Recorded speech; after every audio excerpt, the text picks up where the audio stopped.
Eh bien, amis de Mondo Maldini, attaquons le sujet de Kylian Mbappé. Nous allons faire cette vidéo sur le thème de Kylian Mbappé. Nous allons analyser en profondeur ce qui arrive à Kylian Mbappé. Et nous aurons une comparaison très intéressante avec des éléments qui vont vous surprendre et qui sont très significatifs concernant Kylian Mbappé. Logiquement, je ne vais pas comparer Kylian Mbappé. Avec le Mbappé du Paris Saint-Germain, cela n'aurait aucun sens. Ce que j'ai demandé à la machine et que vous allez voir ensuite, c'est de me comparer et nous allons analyser ce qui ressort de Kylian Mbappé des mois déjà au Real Madrid, bien sûr, d'août et septembre, celui qui a commencé la Liga et les compétitions européennes, avec Kylian à Mbappé du dernier mois, une semaine, quand a commencé la baisse d'octobre, et début novembre, le Mbappé, qui a commencé au Real Madrid avec le Mbappé actuel. Et attention, car les choses qui ressortent sont très, mais alors très révélatrices et très, très intéressantes. Et nous allons analyser aussi, bien sûr, avec quelques captures, pourquoi nous allons démontrer beaucoup de choses, ou du moins nous allons essayer. Allez, c'est parti.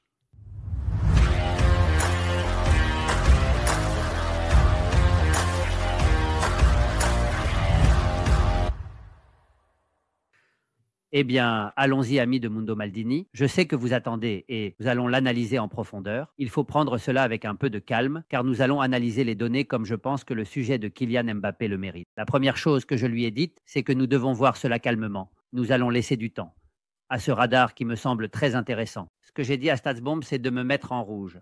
Le moment actuel de Kylian Mbappé, nous parlons uniquement de la Ligue, c'est-à-dire depuis le 27 septembre environ jusqu'au dernier match de la Ligue. Je lui ai dit de me dire jusqu'au 31 octobre, car c'est seulement la Ligue. C'est-à-dire que le Real Madrid-Milan ne compte pas ici. Mais oui, après, ici, le 0-4 du Bernabéu contre le Barça compte déjà. Et en bleu, nous avons le début de saison de la Ligue de Kylian Mbappé. Je lui ai dit que c'était depuis le 1er août jusqu'au 15 septembre. Ensuite, il y a eu une pause pour les sélections.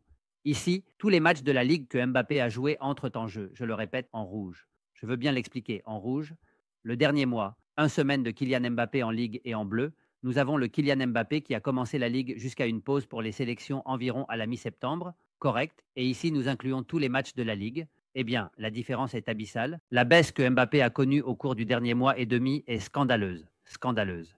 J'insiste, en rouge le Mbappé actuel, en bleu le Mbappé du début de saison au Real Madrid, le premier mois et demi environ.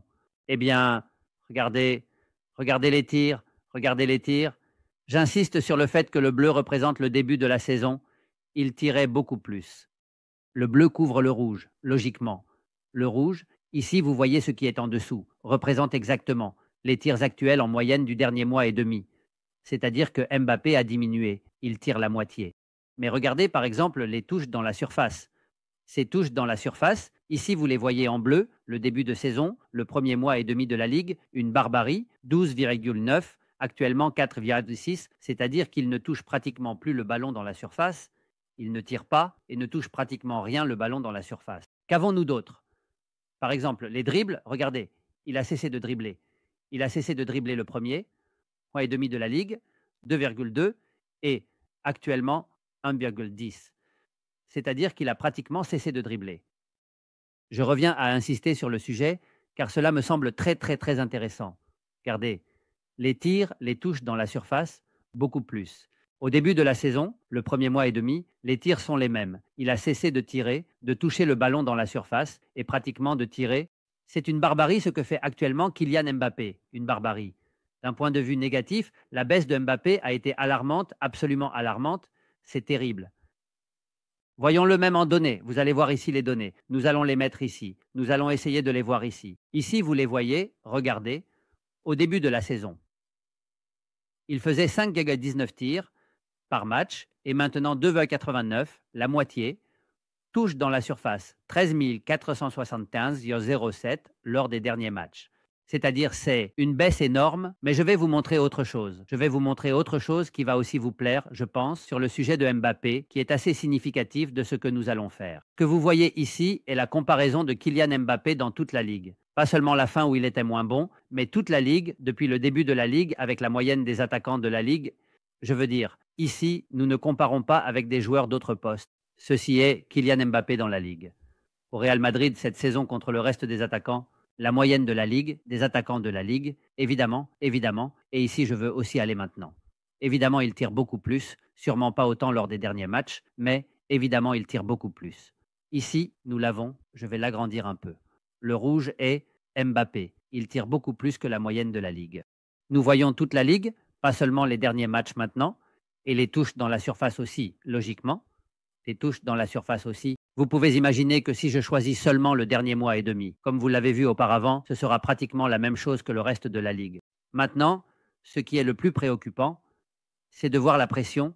Nous parlons seulement des attaquants. La pression exercée par les attaquants, la pression sans ballon. Du reste de la Ligue est assez acceptable. Mbappé rien, zéro, mais zéro c'est zéro. Pratiquement il ne presse pas. On voit qu'il ne sort même pas de ce petit cercle initial. Le bleu est la Ligue. Je pense que c'est assez bien compris. C'est-à-dire qu'il dribble plus, bien sûr. Il est évident qu'il dribble plus que ici, vous l'avez un peu plus petit. Voyons-le ici.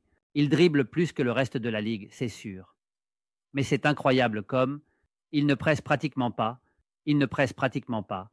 Il ne gagne pratiquement pas de ballon aérien, mais fondamentalement, en ce qui concerne la pression, il ne le fait pratiquement pas. Logiquement, comme il ne presse pas, il ne gagne donc pas de ballon à cause de la pression. Regardez la moyenne, c'est la moyenne de la pression. Je réitère un peu le sujet, mais cela me semble très intéressant car parfois il est un peu plus difficile de le comprendre et de voir ces graphiques. Maintenant, nous allons voir d'autres graphiques très intéressants aussi. Ainsi, nous pouvons dire clairement, sans craindre de nous tromper le moindrement, que Kylian Mbappé ne presse pas. Et je pense qu'un joueur comme Kylian Mbappé, s'il perd sa capacité de tir, s'il ne tire plus lors de ses derniers matchs, s'il ne reçoit pas de ballon dans la surface et en plus ne travaille pas sans ballon, il est évident que Kylian Mbappé est actuellement bien en dessous du niveau exigé au Real Madrid.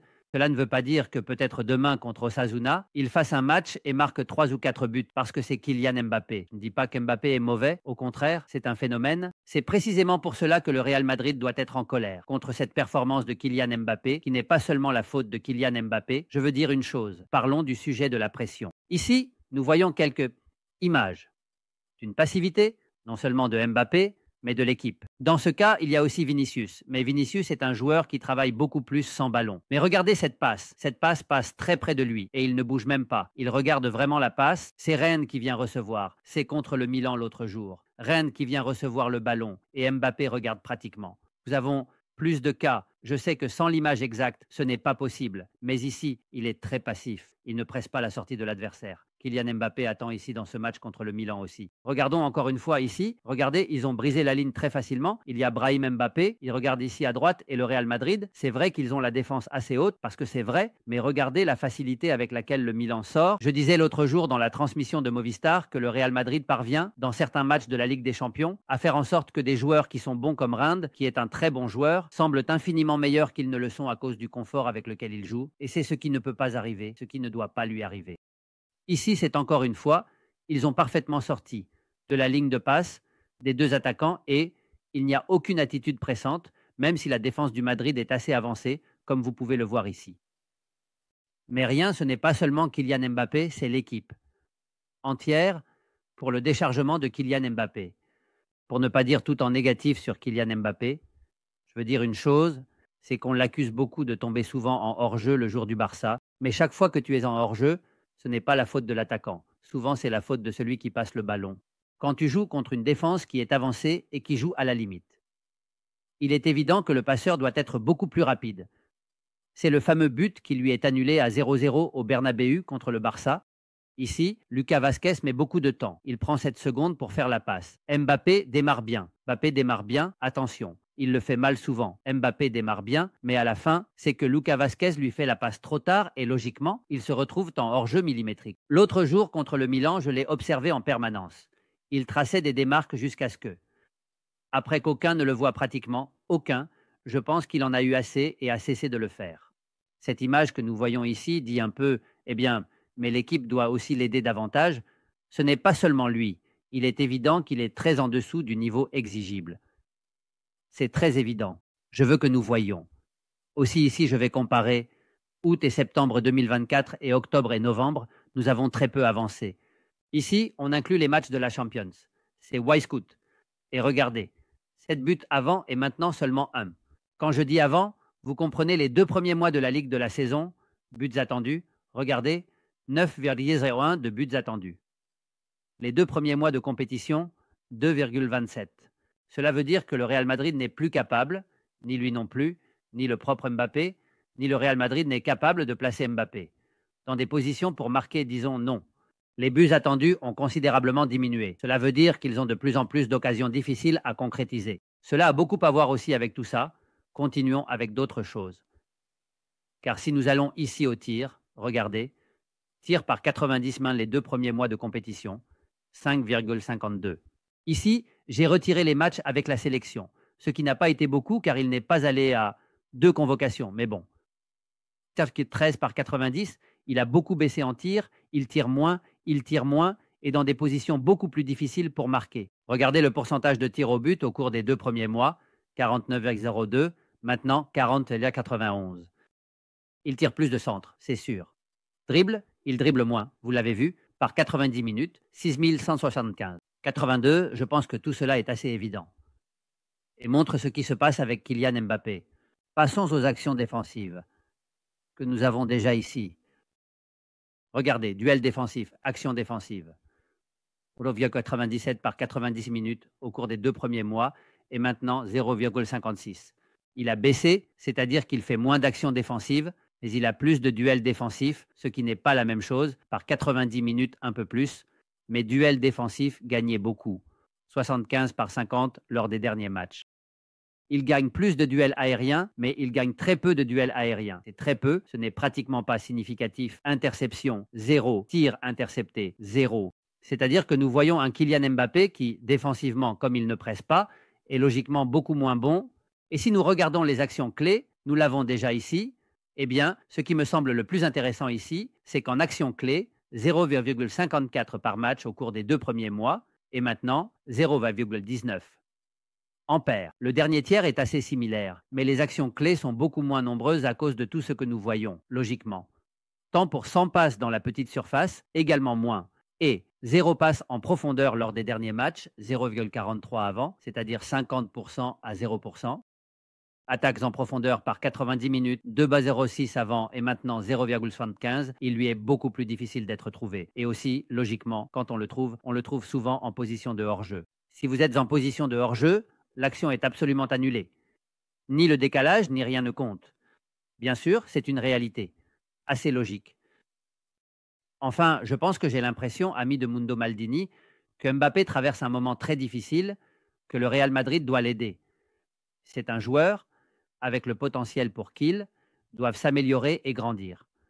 Demain, il y a un match contre Osasuna, un rival difficile, mais logiquement, c'est un match pour que Mbappé puisse essayer au moins de retrouver un peu le moral. Ensuite, il ne sera pas convoqué. L'équipe de France pourra se reposer, mais le Madrid a besoin de Mbappé.